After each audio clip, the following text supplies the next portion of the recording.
सभी को नमस्कार। कॉलेज शिक्षा राजस्थान के ज्ञान सुधा कार्यक्रम में आप सभी का स्वागत है। मैं डॉक्टर रविंद्र कुमार, सह आचार्य भूगोल। आज इस वीडियो में हम भारत के भौतिक विभाजनों में जो तीसरा विभाजन है प्रायद्वीपीय पठार, उसके बारे में बात करेंगे। इससे पहले उत्तरी पर्वतों, उत्तरी विशाल मैदान और दक्कन पठार आज करेंगे। इससे पहले ये दोनों हम कर चुके हैं। प्रायद्वीपीय पठार, हम ये जानते हैं कि भौतिक विभाजनों में जो सबसे ज्यादा विस्तारित या सबसे बड़ा जो भौतिक विभाजन है वो प्रायद्वीपीय पठार है। और यह भूभाग भारतीय जो भौगोलिक संरचना है उसमें सबसे प्राचीनतम भी है। भारत का प्रायद्वीपीय पठार एक अनियमित त्रिभुजाकार आकृति वाला भूखंड है। ये जो भाग है हम यहाँ से इसको इस तरह से देख सकते हैं। ये जो दक्षिण वाला जो भाग है ये पूरा का पूरा प्रायद्वीप है। और मेघालय का जो भाग है, जो गारो, खासी और जैंतिया पहाड़ियों का मेघालय पठारी भाग है, ये भी एक तरह से प्रायद्वीप का ही एक्सटेंशन है। हम आगे इस बारे में देखेंगे। इसका विस्तार उत्तर पश्चिम में अरावली पर्वत व दिल्ली, पूर्व में राजमहल की पहाड़ियां, ये जो राजमहल है छोटा नागपुर पठार का जो पूर्वी भाग है, पश्चिम में गिर पहाड़ियां, दक्षिण में इलायची पहाड़ियां तथा उत्तर पूर्व में शिलोंग एवं कार्बा एंगलोंग पठार तक है। उत्तर पूर्व में शिलोंग की बात ये कर रहा है। तो यहां तक ये इसका विस्तार है। उत्तर पश्चिम दिशा में इसकी लंबाई 1600 किलोमीटर है तथा पूर्व पश्चिम दिशा में इसकी चौड़ाई 1400 किलोमीटर है। ये उत्तर पश्चिम की बजाय उत्तर दक्षिण है, दक्षिण साउथ। इसका विस्तार 16 लाख वर्ग किलोमीटर क्षेत्र पर है। क्षेत्रफल की दृष्टि से यह भारत का सबसे बड़ा भौतिक प्रदेश है। इसकी औसत ऊंचाई 600 से 900 मीटर है। यह गोंडवाना लैंड के टूटने एवं उसके उत्तर दिशा में प्रवाह के कारण बना था। अतः ये प्राचीनतम भूभाग पेंजिया का ही एक हिस्सा है, जो पुराने क्रिस्टलीय, आग्नेय तथा रूपांतरित शैलों से बना है। तो ये ऐसा बताया जाता है कि भारत के जो भौतिक विभाग हैं उनमें हिमालय है, उसका निर्माण बहुत अभी हुआ है, यानी इसीलिए उसे यंग फोल्डेड माउंटेन कहते हैं। लेकिन प्रायद्वीप जो पठार है वो सबसे पुराना है और उसमें बहुत ज्यादा बदलाव भी हमें अभी तक देखने को मिले नहीं है, छोड़कर दक्कन ट्रैप वाला जो भाग है वहां लावा के जमाव को। इसमें आप देख सकते हैं कि जो प्रायद्वीपीय पठार है उसका जब हम अध्ययन करते हैं तो उस अध्ययन में हम प्रायद्वीप की विभिन्न पहाड़ियों और पठारों का अध्ययन करते हैं। यानी हम कह सकते हैं कि प्रायद्वीपीय पठार का जो निर्माण है वो एक तरह से पठारी और पहाड़ी भागों के सम्मिश्रण से हुआ है। आप यदि ऊपर से चलेंगे तो अरावली, मालवा का पठार, ये मध्य भाग है, बुंदेलखंड वाला, बघेलखंड वाला, इसे हम कहते हैं मध्यवर्ती उच्च भूमि। ये जो भाग है ये मध्यवर्ती उच्च भूमि है, जिसमें विंध्यन, सतपुड़ा ये भी आ जाते हैं। गुजरात को भी इसी में हम अध्ययन करेंगे। छोटा नागपुर पठार है, तो ये छोटा नागपुर को हम पूर्वी पठारी भाग में देखेंगे। इसके अलावा उत्तर पूर्व का पठारी भाग जो मेघालय वाला है। फिर ये जो बीच का भाग है ये वाला, इसको हम कहते हैं दक्कन का पठार। इसके पश्चिम में ये है पश्चिमी घाट वाला भाग और पूर्व में ये है पूर्वी घाट वाला भाग। और इसके अलावा दक्षिण के जो पर्वतीय क्षेत्र है जिसमें नीलगिरी से लेकर और इलायची की पहाड़ियों तक वाला भाग है, ये भी इसी में शामिल किया जाता है। तो हम कह सकते हैं कि इन सभी का एक तरह से मिला जुला अध्ययन है, वो प्रायद्वीपीय पठार के अंतर्गत हम करते हैं। सामान्यतः प्रायद्वीप की ऊंचाई पश्चिम से पूर्व की ओर कम होती चली जाती है। यही कारण है कि प्रायद्वीपीय पठार की अधिकांश नदियों का जो बहाव है वो पश्चिम से पूर्व की ओर है। यानी इसका जो ढाल है, सामान्य जो ढाल है वो पश्चिम से पूर्व की ओर है।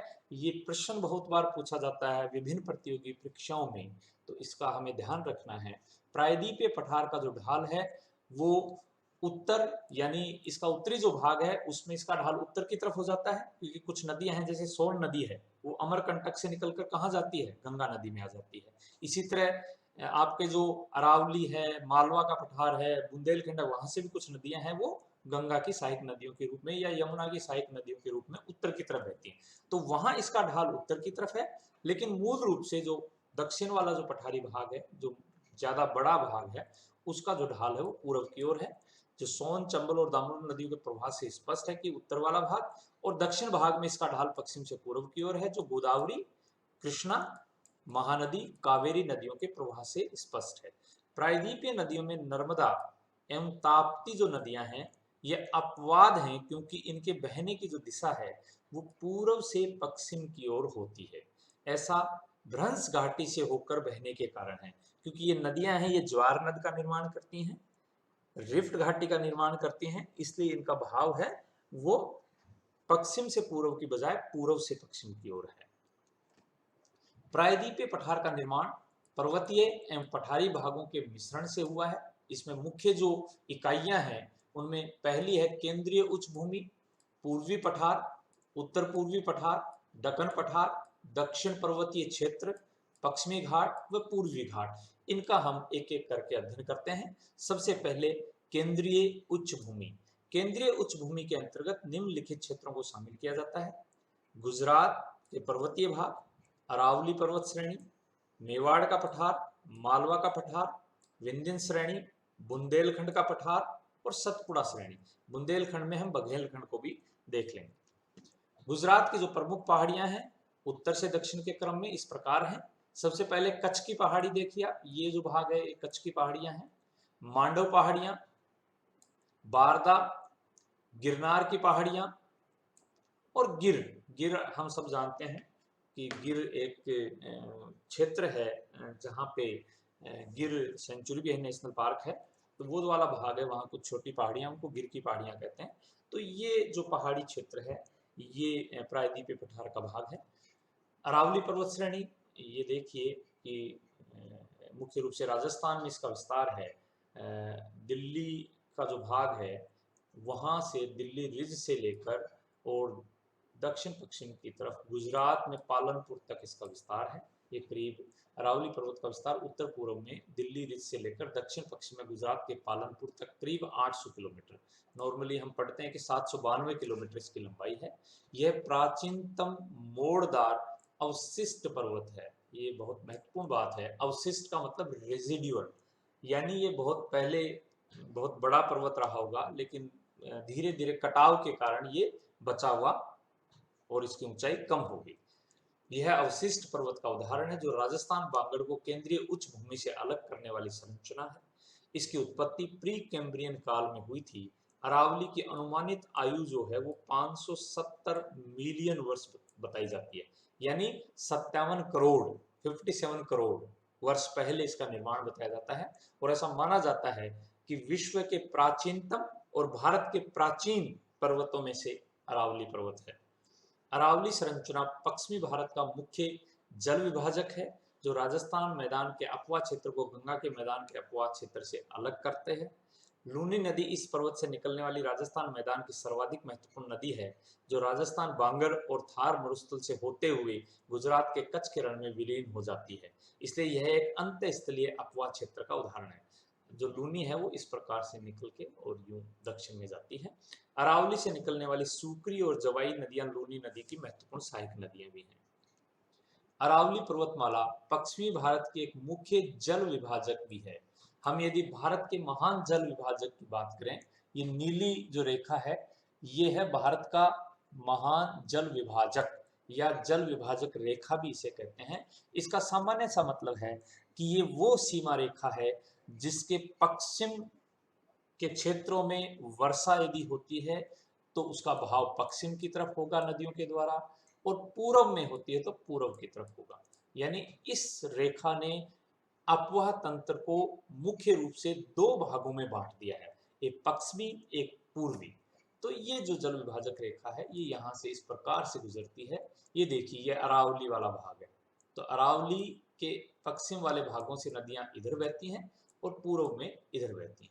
फिर ये इस तरह से, और फिर ये देखिए सतपुड़ा जो पर्वत श्रेणी होगी उसके चारों तरफ से होकर और ये दक्षिण में हम जानते हैं कि सारी नदियां पूर्व की तरफ बहती हैं, लेकिन कुछ किनारे वाली जो नदियां हैं पश्चिमी घाट के कोस्टल एरियाज में, तटीय भागों में, वो फिर पश्चिम की तरफ बहती हैं। तो अरावली भी एक जल विभाजक का कार्य करती है, जो पूर्व के अपेक्षाकृत अधिक वर्षा वाले क्षेत्रों को पश्चिम के अर्ध शुष्क और शुष्क प्रदेश से अलग करती है। उत्तर पश्चिम भारत में यह क्षेत्र खनिज संसाधनों जैसे तांबा, सीसा, जस्ता, अभ्रक तथा चूना पत्थर के भंडार की दृष्टि से अधिक महत्वपूर्ण है। अरावली पर्वत का जो सर्वोच्च शिखर है, जिसे हम गुरु शिखर के नाम से जानते हैं, जो आबू पहाड़ी पर स्थित है, इसी आबू पहाड़ी में जैनियों का प्रसिद्ध धर्म स्थल दिलवाड़ा जैन मंदिर भी है। और एक अन्य शिखर की यह बात की अरावली की, जो कुंभलगढ़ है। मेवाड़ का पठार इससे जुड़ा हुआ है। मेवाड़ के पठार का विस्तार राजस्थान और मध्य प्रदेश में है। मेवाड़ पठार अरावली पर्वत को मालवा के पठार से अलग करने वाली संरचना है। यानी आप कह सकते हैं कि ये अरावली है तो ये मेवाड़ पठार है, ये मालवा का पठार है। यह अरावली पर्वत से निकलने वाली बनास नदी के अपवा क्षेत्र में आता है। बनास नदी चंबल नदी की एक महत्वपूर्ण सहायक नदी है। फिर आता है मालवा का पठार। मध्य प्रदेश में बैसाल्ट चट्टान से निर्मित संरचना को मालवा का पठार कहते हैं। मालवा पठार को राजस्थान में हाड़ौती का पठार कहते हैं, या कह सकते हैं कि मालवा पठार का ही एक एक्सटेंशन है हाड़ौती का पठार। इसका विस्तार दक्षिण में विंध्यन संरचना, उत्तर में ग्वालियर पहाड़ी क्षेत्र, पूर्व में बुंदेलखंड व बघेलखंड तथा पश्चिम में मेवाड़ पहाड़ी क्षेत्र तक है। यहाँ बैसाल्ट चट्टान में अपक्षरण के कारण काली मृदा का विकास हुआ है और इसीलिए मालवा पठारी क्षेत्र कपास की कृषि के लिए काफी उपयोगी है। कपास यानी कॉटन। चंबल, नर्मदा व तापी यहाँ की प्रमुख नदियां हैं। चंबल नदी घाटी भारत में अवनालिका अपर्दन से सर्वाधिक प्रभावित क्षेत्र है, जिसे बीहड़ या उत्खात भूमि कहते हैं, यानी बैडलैंड टोपोग्राफी इसे कहा जाता है। फिर आता है बुंदेलखंड का पठार। जैसे जैसे आप पूर्व की तरफ जा रहे हैं, बुंदेलखंड का पठार है। इसका विस्तार ग्वालियर के पठार और विंध्याचल श्रेणी के बीच मध्य प्रदेश व उत्तर प्रदेश राज्यों में है। इसके अंतर्गत उत्तर प्रदेश के 7 जिले, जिसमें जालौन, झांसी, ललितपुर, चित्रकूट, हमीरपुर, बांदा और महोबा है, तथा मध्य प्रदेश के भी 7 जिले दतिया, टीकमगढ़, छतरपुर, पन्ना, दमोह, सागर, विदिशा आदि आते हैं। यहाँ की ग्रेनाइट व नीच चट्टानी संरचना में अपक्षय व अपर्दन की क्रिया होने के कारण लाल मृदा का यहाँ विकास हुआ है। ये बहुत महत्वपूर्ण बात है, यहाँ की मृदा है वो लाल है। बुंदेलखंड के पठार में यमुना की सहायक चंबल नदी के द्वारा बने महाखड्डों को उत्खात भूमि का प्रदेश कहते हैं। बुंदेलखंड क्षेत्र सूखा प्रभावित क्षेत्र होने के कारण केंद्रीय उच्च भूमि का आर्थिक दृष्टि से एक पिछड़ा हुआ क्षेत्र है। मध्य प्रदेश तथा छत्तीसगढ़ की सीमा पर स्थित बघेलखंड का पठार केंद्रीय उच्च भूमि को पूर्वी पठार से अलग करता है। यानी बुंदेलखंड से उसी संरचना का एक और पठारी क्षेत्र है, जिसे हम बघेलखंड कहते हैं। विंध्यन श्रेणी, इसका विस्तार गुजरात से लेकर मध्य प्रदेश, उत्तर प्रदेश, बिहार तथा छत्तीसगढ़ तक है। इसे गुजरात में जोबट हिल और बिहार में कैमूर हिल कहते हैं, यानी कैमूर पहाड़ियां। विंध्यन श्रेणी के दक्षिण में नर्मदा नदी घाटी है, जो विंध्यन पर्वत को सतपुड़ा पर्वत से अलग करती है। तो यहाँ हम देख रहे हैं कि जो नर्मदा है वो कहाँ बहती है, वो उत्तर में विंध्यन और दक्षिण में सतपुड़ा पर्वतों के मध्य से होकर बहती है। विंध्यन श्रेणी कई पहाड़ियों की एक पर्वत श्रेणी है, जिसमें विंध्याचल, कैमूर तथा पार्श्वनाथ की पहाड़ियां पाई जाती हैं। पश्चिम से पूर्व यदि आप जाएं तो यही क्रम रहेगा। लाल बलुआ पत्थर और चूना पत्थर की चट्टान से निर्मित इस संरचना में धात्विक खनिज संसाधनों का अभाव है, यानी धात्विक खनिज ज्यादा नहीं मिलेंगे, परंतु भवन निर्माण के पदार्थों के भंडार की दृष्टि से इसका आर्थिक महत्व सबसे अधिक है। यह पर्वत श्रेणी उत्तरी भारत और प्रायद्वीपीय भारत की मुख्य जल विभाजक भी है, क्योंकि यह गंगा नदी के अपवा क्षेत्र को प्रायद्वीपीय भारत के अपवा क्षेत्र से अलग करती है। यानी दक्षिण और उत्तर भारत के बीच का यदि विभाजन यदि कोई करता है, जल विभाजक का कार्य जो करता है, वो विंध्यन श्रेणी करती है। फिर आती है सतपुड़ा श्रेणी। यह भारत के मध्य भाग में स्थित है, जिसका विस्तार गुजरात से होते हुए मध्य प्रदेश, महाराष्ट्र की सीमा से लेकर छत्तीसगढ़ एवं छोटा नागपुर के पठार तक है। यह पश्चिम से पूर्व राजपीपला की पहाड़ी, महादेव पहाड़ी एवं मैकाल श्रेणी के रूप में फैली हुई है। इस पर्वत श्रेणी की जो सबसे ऊंची चोटी है वो है धूपगढ़, जो महादेव पर्वत पर स्थित है। मैकाल जो श्रेणी है उसकी सर्वोच्च ऊंची चोटी है अमरकंटक। अमरकंटक का महत्व यह है कि यह एक रेडियल ड्रेनेज का अच्छा उदाहरण है। यानी रेडियल का मतलब कि यहां से अलग अलग दिशाओं में नदियां निकल कर जाती हैं, जिसमें दो महत्वपूर्ण नदियां नर्मदा व सोन नदी का उद्गम यहां से होता है। अमरकंटक से निकलने के बाद नर्मदा जो नदी है वो पश्चिम की तरफ बहती है और सोन नदी उत्तर की तरफ बहती हुई और गंगा नदी में जाके मिल जाती है। तो अमरकंटक एक महत्वपूर्ण स्थान है अपवाह तंत्र की दृष्टि से। यह एक रेडियल ड्रेनेज का उदाहरण है। यह एक ब्लॉक पर्वत है सतपुड़ा, जिसका निर्माण मुख्यतः ग्रेनाइट एवं बेसाल्ट चट्टानों से हुआ है। यह पर्वत श्रेणी नर्मदा और तापी नदियों के बीच जल विभाजक का कार्य करती है। यानी किसके बीच में है ये पर्वत श्रेणी? नर्मदा और ताप्ती या तापी नदियों के बीच। फिर आता है पूर्वी पठारी भाग। ये देखिए मुख्य पठार जो है भारत के वो इसमें दिखाए गए हैं। मालवा की हमने बात की, बुंदेलखंड की हमने बात की, बघेलखंड, ये छोटा नागपुर काफी महत्वपूर्ण है। खनिजों की दृष्टि से अभी बात करेंगे। ये शिलोंग का पठार, ये दक्कन का पठार, ये तेलंगाना का पठार, ये कर्नाटक का पठार। यहाँ तेलंगाना का पठार है, इसे आंध्र का पठार भी कहते हैं, सी के भाग को। तो इस प्रकार से विभिन्न पठार जो है भारत में, इनमें जो पूर्वी पठारी भाग है जिनमें छोटा नागपुर पठार महत्वपूर्ण है, उसकी बात यहाँ हम कर रहे हैं। पूर्वी पठार, इसके अंतर्गत सम्मिलित निम्नलिखित क्षेत्रों को सम्मिलित किया जाता है, जिसमें छोटा नागपुर का पठार, छत्तीसगढ़ बेसिन, ये वाला जो भाग है छत्तीसगढ़ बेसिन, और दंडकारण्य का पठार, ये दंडकारण्य का पठार। छोटा नागपुर का पठार, इसका विस्तार मुख्यतः झारखंड में है। इसके अलावा दक्षिणी बिहार, उत्तरी छत्तीसगढ़, पश्चिम बंगाल का पुरुलिया जिला और उड़ीसा का उत्तरी क्षेत्र भी छोटा नागपुर पठारी क्षेत्र में आते हैं। इस पठार के उत्तर पूर्व में राजमहल पहाड़ियां स्थित हैं। इसके उत्तरी भाग में हजारीबाग का पठार तथा दक्षिण में रांची का पठार है। यानी दो भाग इसके हम कह सकते हैं छोटा नागपुर पठार के। उत्तर वाला जो भाग है उसे हम हजारीबाग का पठार कहते हैं और दक्षिण वाला जो भाग है उसे हम रांची का पठार कहते हैं। और इन दोनों के मध्य यानी हजारीबाग पठार और रांची के पठार के बीच से एक महत्वपूर्ण नदी जिसे हम दामोदर नदी के नाम से जानते हैं वो बहती है। यह छोटा नागपुर पठार की सबसे बड़ी नदी भी है। दामोदर नदी बेसिन है वो कोयला भंडार की दृष्टि से भारत का एक महत्वपूर्ण क्षेत्र है। हजारीबाग जो पठार है, जो उत्तर वाला भाग है, उसकी चोटी पार्श्वनाथ हिल छोटा नागपुर पठार की सबसे ऊंची चोटी है। रांची पठार से निकलने वाली स्वर्ण रेखा नदी छोटा नागपुर पठार की दूसरी सबसे बड़ी नदी है और इस पर एक जलप्रपात स्थित है जिसे हम हुंडरू जलप्रपात के नाम से जानते हैं। छोटा नागपुर पठारी क्षेत्र में ग्रेनाइट चट्टान से निर्मित उच्च स्थलाकृति या द्वीप रूपीय स्थलाकृति को पाट भूमि कहा जाता है।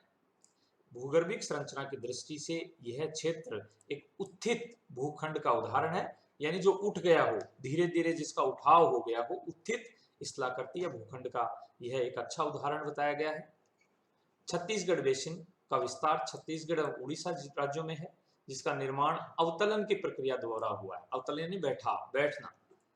छत्तीसगढ़ बेसिन छोटा नागपुर के रांची पठार को दंडकारण्य पठार से अलग करता है तथा स्वयं महानदी के द्वारा छोटा नागपुर पठार के रांची पठार से अलग होता है। यहाँ पर महानदी तथा उसकी सहायक नदियां जिसमें शिवनाथ, हंसदो, मांड, ईब आदि प्रवाहित होती हैं। छत्तीसगढ़ बेसिन में गोंडवाना क्रम की संरचना पाई जाती है, जिसके कारण ही यहाँ कोयला भंडार की प्रचुर उपलब्धता है। फिर आता है दंडकारण्य का पठार। इसका विस्तार उड़ीसा, छत्तीसगढ़, महाराष्ट्र, आंध्र प्रदेश एवं तेलंगाना तक है। अतः ये भारत के मध्यवर्ती भाग में स्थित है। यह अत्यंत ही उबड़ खाबड़ एवं अनुपजाऊ क्षेत्र है, लेकिन खनिज संसाधनों के भंडार की दृष्टि से महत्वपूर्ण है। गोदावरी की सहायक नदी इंद्रावती का उद्गम इसी क्षेत्र से होता है। भारत में टिन धातु जो है वो दंडकारण्य पठार में स्थित बस्तर क्षेत्र में पाई जाती है। उत्तर पूर्वी पठार यानी मेघालय का जो पठार है या शिलोंग का पठार है, उत्पत्ति एवं संरचना की दृष्टि से मेघालय का जो पठार है वो प्रायद्वीपीय पठार या छोटा नागपुर पठार का ही पूर्वी विस्तार है, एक्सटेंशन है। जो राजमहल गारो गैप या मालदा गैप के द्वारा अलग हुआ है। यानी हम कह सकते हैं कि यदि मानचित्र में आप देखें तो ये है छोटानागपुर पठार या प्रायद्वीपीय पठार का भाग, और ये शिलोंग का या मेघालय का पठार है। तो ये एक दूसरे के साथ जुड़े हुए थे, लेकिन यहाँ एक रिफ्ट के कारण ये जो भाग है बांग्लादेश और पश्चिम बंगाल वाला भाग, यहाँ पे एक गैप बन गया जिसे हम गारो राजमहल गैप कहते हैं या मालदा गैप कहते हैं, मालदा गैप। तो उसके कारण ये एक दूसरे से अलग हो गए। वैसे संरचना की दृष्टि से ये एक दूसरे के से जुड़े हुए हैं, यानी यहाँ की संरचना सेम वैसी है जहां जैसी प्रायद्वीपीय पठार की है। इस पठार में पश्चिम से पूर्व की ओर क्रम से गारो, खासी, जयंतिया तथा मिकीर आदि पहाड़ियां हैं जो प्राचीन चट्टानों से बनी हैं। गारो, खासी, जयंतिया इस पठार में पर निवास करने वाली प्रमुख जनजातियां हैं। खासी पर्वतीय क्षेत्र का जो कीप रूप है यानी कीप की तरह जो उसका संरचना है, उसके कारण यहाँ औसत से अधिक वर्षा होती है, और यही कारण है कि यहाँ खासी पहाड़ी के दक्षिण में स्थित मौसिनराम एवं चेरापूंजी विश्व में सर्वाधिक वर्षा वाले क्षेत्रों में गिने जाते हैं। यहाँ धारवाड़ संरचना से निर्मित शिलोंग रेंज सबसे ऊंचा पर्वतीय क्षेत्र है, इसलिए इसे शिलोंग के पठार के नाम से भी जाना जाता है। इस क्षेत्र की सबसे ऊंची चोटी नोक्रेक जो मेघालय में है वो अवस्थित है। औसत से अधिक वर्षा होने के कारण ही यहाँ लेटराइट मिट्टी तथा सदाबहार वनों का विकास हुआ है। ये मालदा गैप जो अभी बताया मैंने, इसकी उत्पत्ति प्रायद्वीपीय भारत के संचलन के दौरान धसाव की प्रक्रिया के कारण हुई है। इसके द्वारा छोटानागपुर का जो राजमहल पर्वत है वो मेघालय के गारो पर्वत से अलग होता है, इसीलिए इसको राजमहल गारो गैप कहते हैं, जबकि पश्चिमी बंगाल में इसे मालदा गैप कहा जाता है। गंगा और ब्रह्मपुत्र नदियों के द्वारा लाए गए अवसादों का मालदा राजमहल गैप में निक्षेपण से डेल्टाई क्षेत्र का निर्माण हो गया, और इस डेल्टाई मैदान में पीट मृदा की उपलब्धता के कारण यहाँ मैंग्रोव वनस्पति का विकास हुआ। इस क्षेत्र में पाया जाने वाला सुंदरबन जो है वो भारत के सर्वाधिक जैव विविधता वाले क्षेत्रों में से एक है। फिर दक्कन का पठार, ये जो भाग है इसको हम दक्कन का पठार कहते हैं। इस पठार का विस्तार तापी नदी के दक्षिण में त्रिभुजाकार रूप में है। ये तापी नदी है हमारी, इसके दक्षिण में त्रिभुजाकार रूप में है। इसके अंतर्गत निम्नलिखित क्षेत्रों को सम्मिलित किया जाता है। दक्कन ट्रेप यानी इसका उत्तर वाला जो भाग है ये दक्कन ट्रेप है। कर्नाटक का पठार, ये जो भाग है कर्नाटक का पठार है, और ये इधर पूर्वी जो भाग है ये आंध्र का पठार है। इस तरह तीन इसके भाग हम कह सकते हैं। दक्कन ट्रेप महाराष्ट्र में बसाल्ट चट्टान से निर्मित संरचना होने के कारण यहाँ काली मिट्टी का विकास हुआ, इसलिए यह क्षेत्र कपास के उत्पादन की दृष्टि से सर्वाधिक महत्वपूर्ण है। इसका विस्तार 16 डिग्री उत्तरी अक्षांश के उत्तर से लेकर उत्तर पूर्व में नागपुर तक है। इसी पठारी क्षेत्र से गोदावरी नदी अपवाहित होती है। सतमाला, अजंता, बालाघाट और हरिश्चंद्र इत्यादि पहाड़ियों का विस्तार भी इसी पठारी क्षेत्र में है। फिर आता है कर्नाटक का पठार। कर्नाटक के पठारी क्षेत्र में पश्चिमी घाट से संलग्न पर्वतीय एवं पठारी क्षेत्र को मलनाद कहते हैं। बाबा बुदान यहाँ का सबसे ऊंचा पर्वतीय क्षेत्र है तथा मुल्यानगिरी इसकी सबसे ऊंची चोटी है। कुद्रेमुख बाबा बुदान की दूसरी सबसे ऊंची चोटी है। आयरन ओर के लिए काफी प्रमुख स्थान है ये। लोहा अयस्क यहाँ काफी मात्रा में पाया जाता है। मलनाद से संलग्न पूर्व में अपेक्षाकृत कम ऊंचे पठारी क्षेत्र को मैदान कहते हैं। यदि हम कह सकते हैं कर्नाटक पठार के दो भाग हो गए, जो ऊंचाई वाला भाग है वो मलनाद है, और जो नीचे वाला भाग है उसे मैदान का है, जिसमें औसत से अधिक ऊंचाई वाले मैदानी क्षेत्र को बेंगलुरु का पठार या मैसूर का पठार कहा जाता है। कर्नाटक में धारवाड़ संरचना का विकास होने के कारण पठारी क्षेत्र धात्विक खनिज संसाधनों के भंडार की दृष्टि से महत्वपूर्ण है। यहाँ लोहे अयस्क का सर्वाधिक भंडार है, जिसके लिए बाबा बुदान पर्वतीय क्षेत्र अधिक महत्वपूर्ण है। मैसूर के पठार में ही कावेरी नदी का अपवाह क्षेत्र है। कृष्णा, कावेरी, तुंगभद्रा, शरावती व भीमा यहाँ की प्रमुख नदियां हैं। शरावती नदी पर भारत का महत्वपूर्ण जलप्रपात है, जिसे जोग या गैर सोपा जलप्रपात कहते हैं। इसे महात्मा गांधी जलप्रपात भी कहते हैं। कुंचिकल कुंचिकल जलप्रपात भारत का सबसे ऊंचा जलप्रपात जिसे आजकल माना जाता है। कुंचिकल जो कि शिमोगा जिले में, कर्नाटक के शिमोगा जिले में वाराही नदी पर स्थित है। ये बहुत महत्वपूर्ण नई चीज है, कूचिकल जलप्रपात। इससे पहले हम जोग फॉल को सबसे ऊंचा मानते थे, लेकिन कूचिकल जो जलप्रपात है, जो 455 मीटर ऊंचाई का है, वो अब भारत का सबसे ऊंचा जलप्रपात बताया जाता है। आंध्र का पठार, आंध्र के पठार के अंतर्गत रायलसीमा का पठार, तेलंगाना के पठार को शामिल किया जाता है। कृष्णा नदी बेसिन के दक्षिण के पठारी क्षेत्र को रायलसीमा का पठार कहते हैं, जहां वेलिकोंडा, पालकोंडा और नल्लामलाई पर्वतों का विस्तार है, जबकि कृष्णा नदी बेसिन के उत्तर में स्थित पठारी क्षेत्र को तेलंगाना का पठार कहते हैं। तेलंगाना के पठार का उत्तरी हिस्सा पठारी है तथा दक्षिणी हिस्सा उपजाऊ मैदान है। कृष्णा और गोदावरी नदी बेसिन के मध्य में कोलेरू झील है, जो एशिया की सबसे बड़ी दलदली भूमि है। दक्षिण पर्वतीय क्षेत्र यानी दक्षिण के जो पठारी क्षेत्र हैं, वो भी प्रायद्वीपीय पठार का ही भाग है। दक्षिणी पर्वतीय क्षेत्र के अंतर्गत केरल व तमिलनाडु की सीमा पर स्थित नीलगिरी, अन्नामलाई, कार्डमम तथा तमिलनाडु में स्थित पालनी पहाड़ियां आदि आती हैं। डोडा बेटा नीलगिरी पर्वत की सबसे ऊंची चोटी है, जबकि माकुर्ती इसकी दूसरी सबसे ऊंची चोटी है। प्रसिद्ध पर्यटन स्थल उडगमंडलम या ऊटी नीलगिरी में ही स्थित है। यानी नीलगिरी वाला जो भाग है वो पश्चिमी और पूर्वी घाट जहां एक दूसरे से मिलते हैं वहां स्थित है नीलगिरी पर्वत। इसलिए हम कहते हैं कि नीलगिरी जो पर्वत है वो पश्चिमी और पूर्वी घाट का मिलन स्थल भी है। अन्नामलाई ये उससे दक्षिण में है। पर्वत की चोटी अनाईमुदी ये दक्षिणी भारत की सबसे ऊंची चोटी है, जबकि कार्डमम प्रायद्वीपीय भारत का दक्षिणतम पर्वतीय क्षेत्र है एवं यह केरल व तमिलनाडु की सीमाओं पर स्थित है। नीलगिरी और अन्नामलाई के बीच ही पालघाट दर्रा स्थित है, जो पलकड़ को कोयम्बटूर से जोड़ता है, जबकि अन्नामलाई और कार्डमम के बीच सैनकोटा दर्रा है, जो तिरुवनंतपुरम को मदुरई से जोड़ता है। प्रसिद्ध पर्यटन स्थल कोडाई कनाल पालनी पहाड़ियों में स्थित है। केरल के नीलगिरी पर्वतीय क्षेत्र में स्थित शांत घाटी सर्वाधिक जैव विविधता वाले क्षेत्रों में से एक है। ये कुछ पर्वतीय क्षेत्र हैं दक्षिण के। नीलगिरी ये वाला जो भाग है ये नीलगिरी वाला है। अन्नामलाई ये अन्नामलाई है, ये वाला भाग। ये कार्डमम यानी इलायची की पहाड़ियां हैं। ये पालनी हिल्स वाला भाग है। सेवराय, जावड़ी, जवादी, पालकोंडा, वेलिकोंडा ये बीच में ये इन स्थानों पे आते हैं। और नल्लामल्ला हिल्स।